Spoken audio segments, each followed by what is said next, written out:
This is an air grease gun we're using to grease the machines with.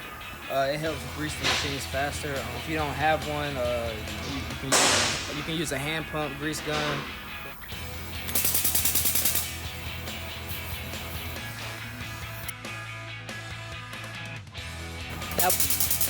That was for the lever pins. Greasing this up, the levers, Bobcat levers.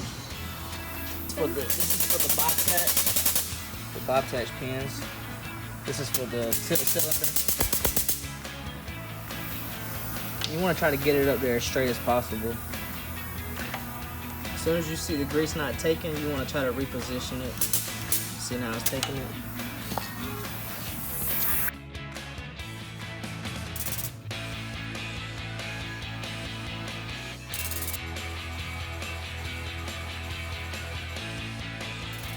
It's nice to keep a rag on too, so you can wipe off the grease, excessive grease. So it's easier to go in and go on to the grease fittings. Top part of the broom. Grease it till it comes out.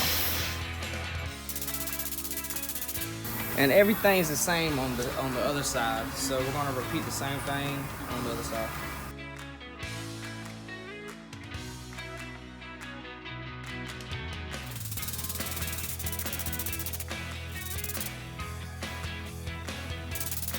Now we're going to put the arms down and tilt the Bobcat over onto the blocks to lift the machine up enough to where we can get the right tension on the tracks.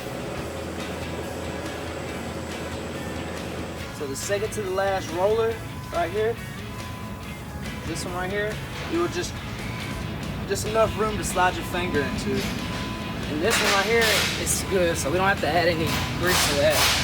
Some track tensioner, grease tensioners are the plate cover to get to them is here.